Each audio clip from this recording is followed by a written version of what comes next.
अच्छा, हम एकवा भाग में बताए हैं कि कैसे मांगन करना है, कौन तरीका से किस लिए का है कि ये भाग में हम बताने चाहते हैं जो मांगन करके ये भाग के चावल जो इसमें धरे हैं ना, इसके दो चीज कर सकते हैं।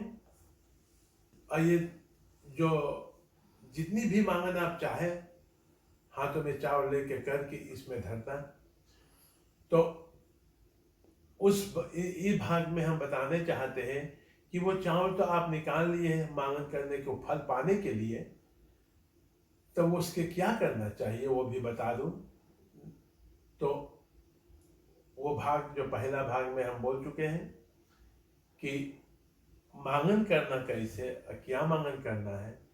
तो मांगन करके अगर आप स्थिर से सब दोनों हो जाएगी, तो इसमें से जो एक भाग होगी उसके थोड़ा सा चावल निकाल करके, एक मुट्ठा चावल निकाल करके, और उसके जैसे और आगे में भाग में हवन किया था, तो हवन कुंड में डाल करके लकड़ी सेती कर करके कपूर डाल करके उसमें ये चावल धर देना, और चावल धर करके आग लगा देना कि हवन कुंड में वो आग लग जाए, ये चावल जल जाए।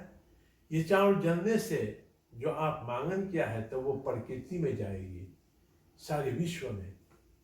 तो जो मांगन प्रकृति विश्व में जाएगी, तो जो असली भगवान के भाग्य में वो पाएगी, तो वो अपना मेरी मांगन के पूर्ण करेगी।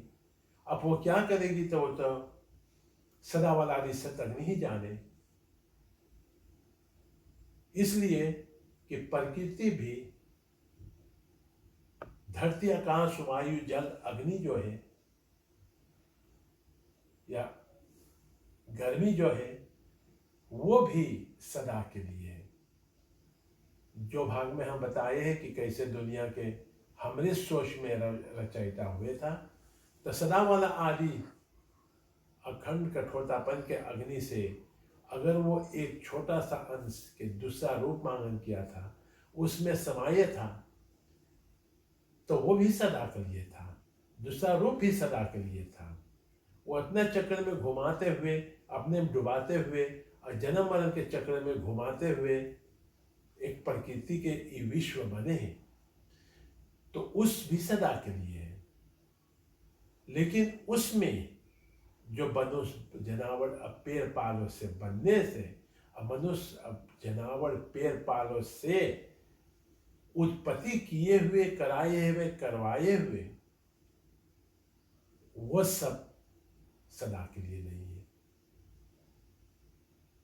और जो सदा के लिए, तो वो हम सदा वाला अग्नि के कह करके पुकार करूंगी, तो वो सदा वाला ही प्रकृति के धारण करने वाले, वो सदा वाला आदि अंश के, तो उसके पास ये मांगन जाएगी, तो वो ये प्रकृति में वो मांगन पूर्ण करेगी। इसीलिए हवन करना बहुत सख्त जरूरी है। कौन देश में आप हो, कौन स्थान पर हो, वहां पर के राज दरबार के, गांव के नेम, घर के नेम देख करके हवन करना चाहिए। यहाँ ये समूह पर जहाँ हम हैं हॉलैंड देश में, तो इसलिए कहते हैं कि यहाँ पर हवन करना जिसके एक चयन होते हैं, उसका जगह होते हैं, तो उसके आसान है। लेकिन जो एक फ्लैट में होते हैं, तो उसके हवन करना बहुत मुश्किल है। किस लिए कि आसपास के जो मनुष्य रहते हैं वो धुआं से, तो उसमें कचकच होते हैं। कचकच होने से जो सदा वाला आदि सतअग्नि है उसके व्याधा विघन पहुंचते हैं। इसीलिए सबसे बेहतर भी है कि जो है तो थोड़ा सा हवन कुंड में डाल के थोड़ा सा आगे में जला के ना, या थोड़ा से बुझ जाएगी उसके तोप देना, फिर उसका राखी से अपना काम करना। वो राखी से आप स्नान कर सकते हैं, उसके धरती में डाल दें, उसके गंगा में डाल दें, प्रकृति में जाना है। वो दवा रूपी है जो राखी के एक भाग ये लेकर के आप उसके पीस करके धर देना है, तो फिर उसी से स्नान करना है कि जो शक्ति, जो मांगन हम किए हैं, तो वो मांगन तेरे शरीर में जाना है। उसके पानी में डाल करके थोड़ा सा ग्रहण कर लेना है या उससे नहा लेना है, तो उसका जो मांगन होगी वो तेरी शरीर में होगी।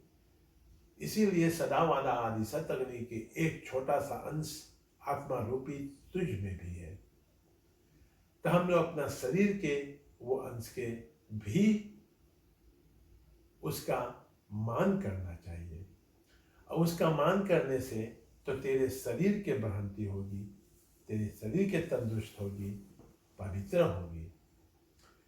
इसीलिए हम कहते हैं दूसरा जो भाग है, जो भाग बचेगी, तो उसमें बारंबार मांगन करके अगर अब एक कमी रहेगी तो उसमें और ज़्यादा चावल जो से मांगन नहीं किया उसके डाल करके इसमें, और उसके जिसके कहते हैं भात चावल बना करके और सब्जी सब तरकारी संग खा लेना, तो उसका मांगन किया हुआ जो ताकत है जो चावल में उसके फल के मांगन किया है, तो वो फल प्राप्त करेगी तेरे शरीर में। और वही चावल है जो तू आपने सदा वाला सतंगी से मांगन किया है अपने शरीर में समाने के लिए, और उसके भोजन करने से तो तेरे शरीर के तंदुरुस्ती मिलेगी, तेरे शरीर में अग्नि की तेजी जागेगी, तेरे अग्नि में और तेज होगा। और प्यार जो आत्मा तुझे जिंदा रखे वो तो तेरी शरीर में वास करते हैं, ना कहीं कहीं पर मंदिर में, पहाड़ों में, मूर्तियों में कहीं पर नहीं है, सब तेरी तुझी में है। और यही शरीर बना करके इसमें पर आत्मा के अंश के आत्मा रूपी बैठाए करके ऐसी शरीर के कहला दिए है नाशवान शरीर। तो तुम्हें अब आज तक मेरी समझ में नहीं बैठे क्यों? वो जानते हैं अगर आपके सोचने में ये शरीर होते हैं, मतलब नाशवान शरीर ना होते तो तंदुरुस्त होते। लेकिन अगर हम लोग लिख करके बता दिए है नाशवान शरीर है, ये भोग जो नहीं है, ये मृत लोक है, तो वो अपना जो सब रूप धारण करने वाले शक्ति है, जो सब रूप धारण करके सर्व समो बन करके और अपने मनमानी कर्म करवाए हैं, तो जो मनुष्य सोचेगी वही इस रूप में उस शक्ति बन जाएगी। इसीलिए तो कहते हैं कि शिव भगवान के इतनी रूप है, जो रूप भगवान है उसके भूतनाथ भी है, गजेरियों के राजा है, गंगाधारी भी है, डमरूनाथ भी है, त्रिशूलधारी भी है, जो मनुष्य उसे कहला दिया, मनुष्य उसे बता दिया है। लेकिन हम उसे कहलाते हैं वो सदा के लिए सदा वाला आदि सत अखंड कठोरतापन के अग्नि में है, जो सबके उजाला देते हैं, सबके गर्मी देते हैं। अब उसके रास्ता पे अगर असत आते हैं तो जला देते हैं, अगर बनावटी आते हैं तो जला देते हैं। तो इस तरीके से मांगन करना, एक भाग्य हवन में जगा देना है। अगर वो मौका ना रहे, आप आज यहाँ हम हैं, कहाँ हम रहोगे संसार में, कौन स्थिति में, कौन मुसीबत में या कौन सुख में हम रहोगी, जो रूप में भी कर सके मांगन करके, तो वो मांगन के अगर नहीं मौका रहे हवन करने के लिए, तो उससे भात बना करके, चावल बना करके उसके ग्रहण कर लेना सबसे उत्तम होगी। पर आत्मा के अंश तेरी शरीर में बैठे हैं, ग्रहण करने से चाहे सर्व मांगन करके सब चावल के चावल के बना करके, भात बना करके उसके खा लेना, मीठा भात बना करके भात संग सब्जी, जो सब्जी जो तरकारी है उसके संग खा लेना।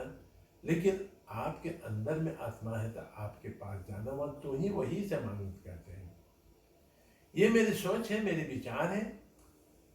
और इस पे अब तो आप लोग के सवाल हो, कोई जवाब सवाल हो तो अपने सोच से हम कोशिश करूँगी उस सवाल के आपके एक जवाब देने के लिए, अगर हो सके तो।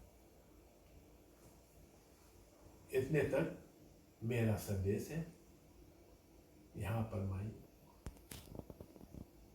ये भाग के लिए विराम।